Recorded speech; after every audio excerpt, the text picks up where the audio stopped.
Life before jobs partnership was um, constantly being incarcerated for me.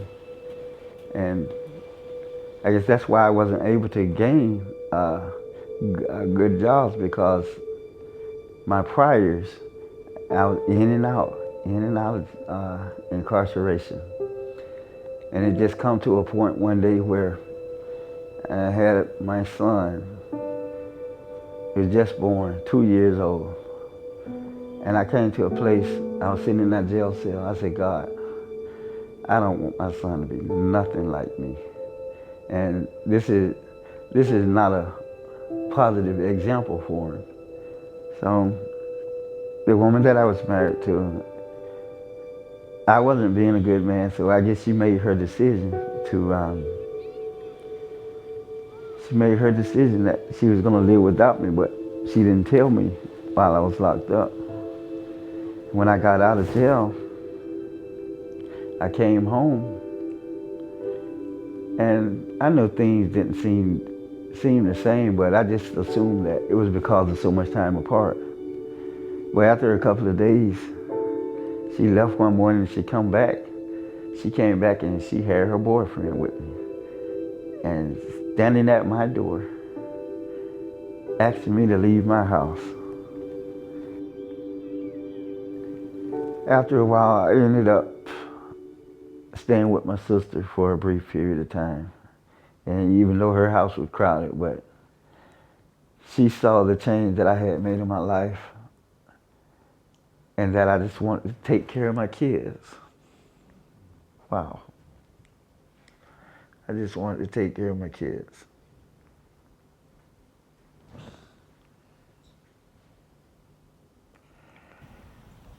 You know, I consider it a blessing that my kids love me today. I consider it God's grace on my life now, that my kids love me.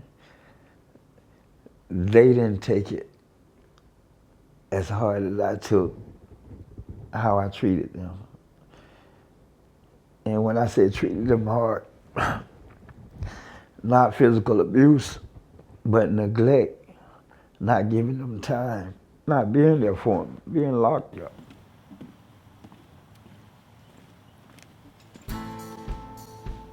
Well, the thing about his challenge is I just want to be there to encourage him that trouble doesn't last always. And it's not what you go through, it's how you go through. And so with personal relationship, I began to try to mentor him. And, you know, a case-by-case scenario of what I felt that was needed in that situation and circumstance. And the thing that struck me about William was that he would listen. Once he found how much you care, then, you know, he was open to listen to some of the suggestions that I made toward him. And he applied them to his life. And as a result of it, his life was beginning to change and turn in the right direction. Of course, as you know, I went to the Jobs Partnership Program and I graduated the Jobs Partnership Program. And they got me connected with an excellent company. It was called Williamson Fire Systems. And I started out there entry level. I went to school and I worked. I went to school for 4 years. Upon graduation, I got my certificate that I'm a journeyman fire sprinkler fitter. So that's something that, I mean, I'm really proud that I accomplished that, because that's something that can never be taken away.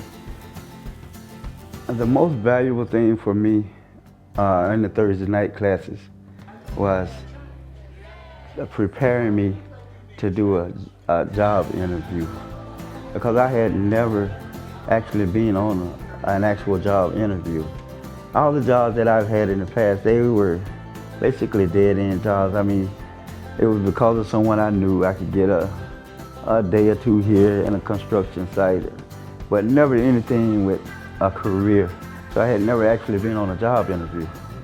And so Jobs Partnership prepared me how to present myself at the interview. Took him to his first interview. I wanted to make sure he got there. I wanted to make sure that he was there on time.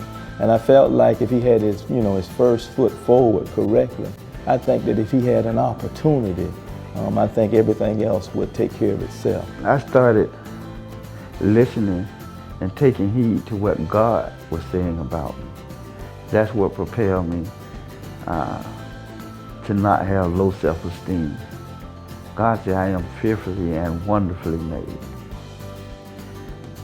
I'm not ashamed for my son to look at me now and look at the decisions that I make now. All my son know about me now is my dad works hard and he provides for his family and he loves God.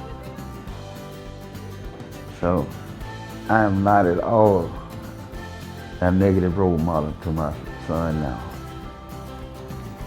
I'm living what I wanted him to be.